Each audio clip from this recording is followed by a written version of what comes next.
Hey guys, welcome to the Wednesday night English show, which focuses on the expressions that you can use in speech and get better, literally. So today's focus is going to be about conversation in a very particular context, which is a meeting or some kind of a meeting, like not only official but also where people can get together and talk about certain things. So I'm going to show you some expressions that you can use and therefore have a good command on English. So here we go. So we're working on meetings as we said today. So let's go and let's do that. Let's start with R. Right, nothing better than a blank slate, as they say. Right, let's move this over there, out of the way. So here are the English expressions. English expressions in meeting.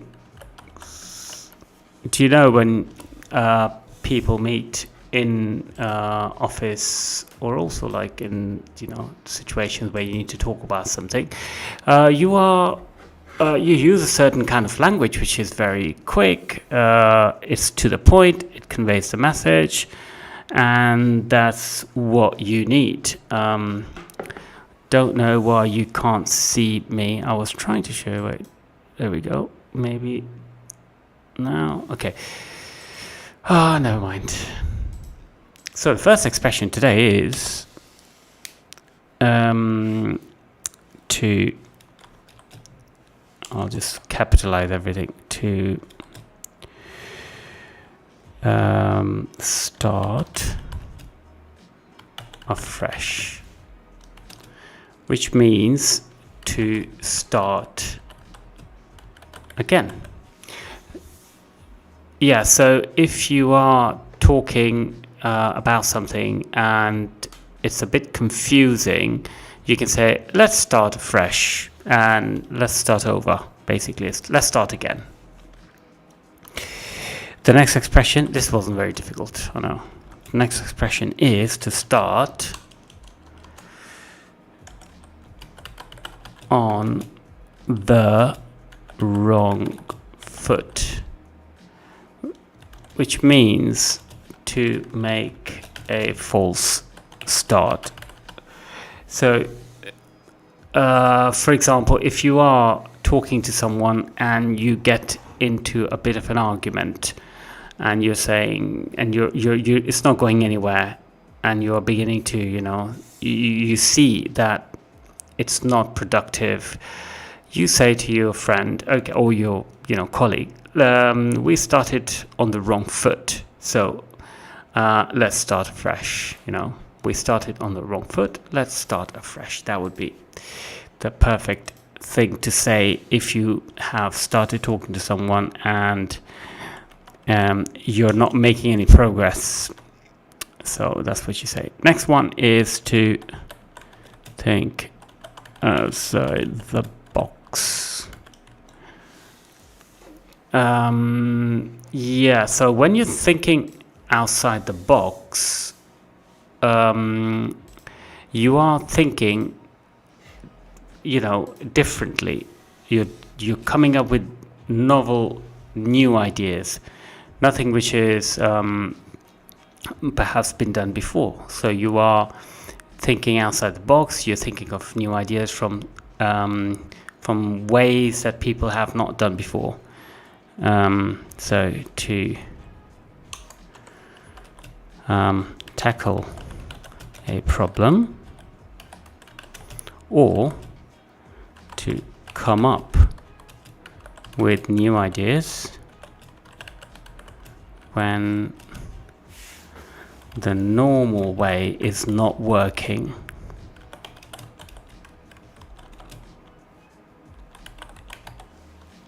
sometimes it helps, when you are stuck with a problem. You say, okay, let's think outside the box. Let's see how it goes.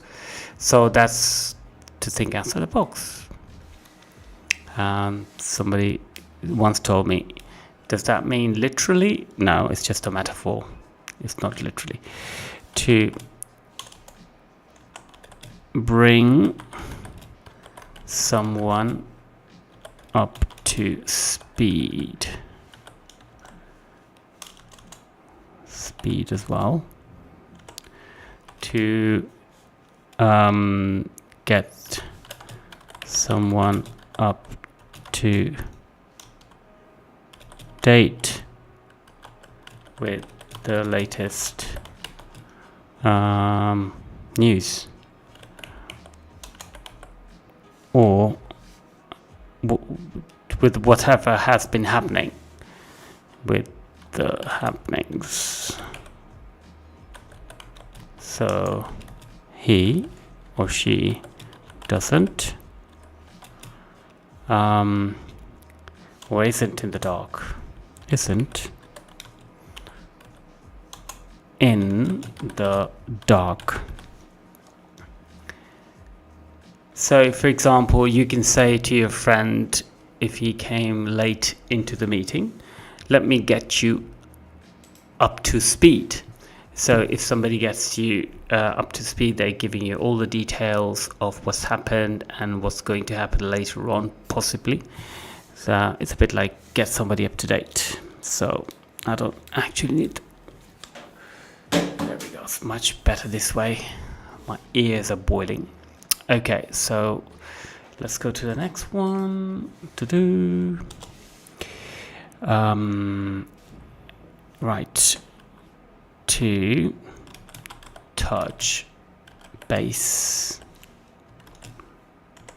To get in touch after you've been talking about an issue. Yeah, so basically what happens is that you are talking about a topic or a problem, and it's 6 o'clock in the evening, you want to go home, and you tell your colleague, let's touch base tomorrow morning. It means that, enough is enough for today. Let's talk about it tomorrow. That would be something that you could say. Of course, all these expressions, as you know, are very colloquial, not informal, but very colloquial in terms of their use. So you wouldn't be using them in written language. Perhaps you could use to start afresh in the written language, but then mainly for spoken purpose. And that is one of the most important things, really, isn't it? Let's move on. To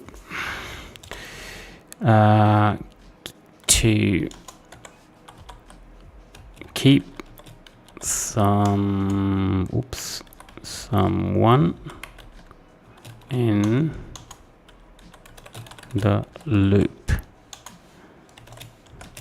It means to keep someone informed about what's going on.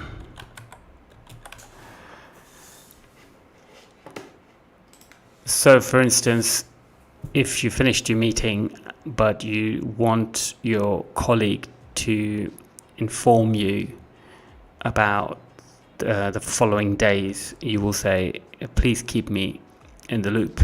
Keep me in the loop. It means let me know what's happening. It's a bit like bring me up to speed, but that would be more like do it now. Keep me in the loop, meaning going forward. Keep me updated. Okay, so if you're enjoying this video, please hit the like button, and if you haven't yet, subscribe to our channel.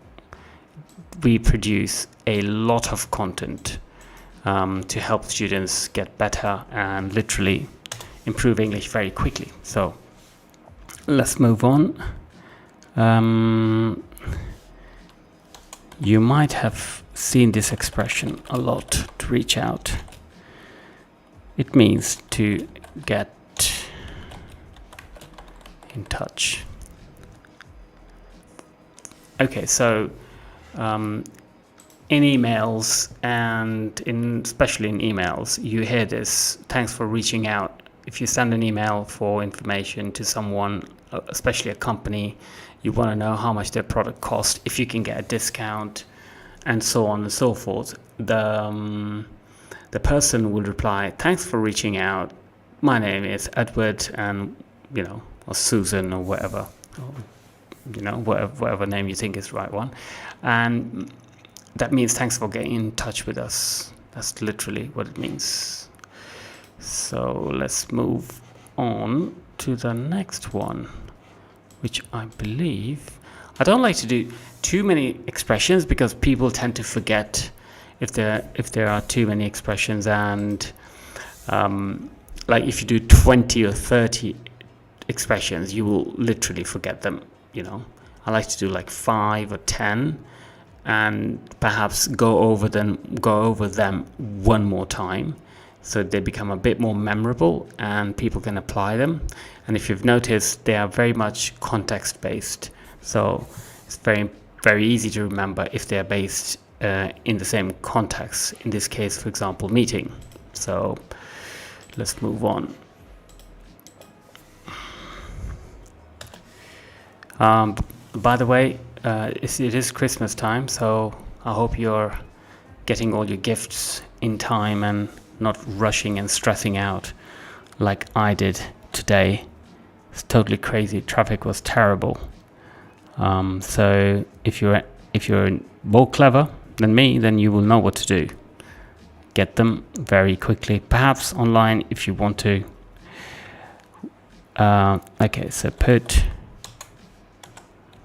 something on the back burner. So if you don't want to talk about something, you say, let's put it on the back burner. You will talk about it later. To put something off till later. That was an easy one, I think.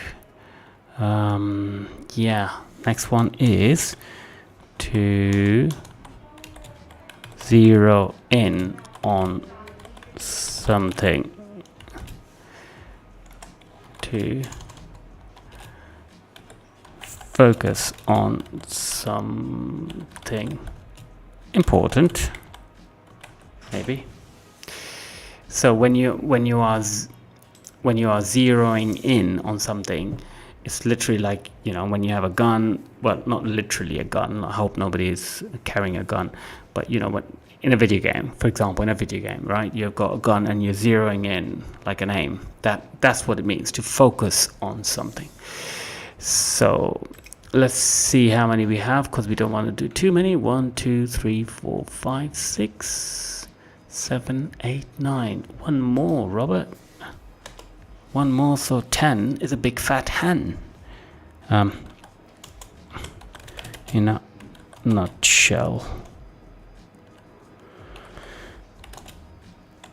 In a few words, or summarizing.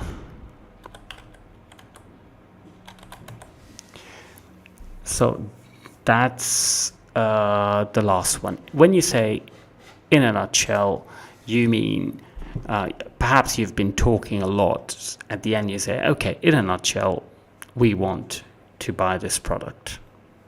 Yeah, so that's to summarize everything very, very quickly.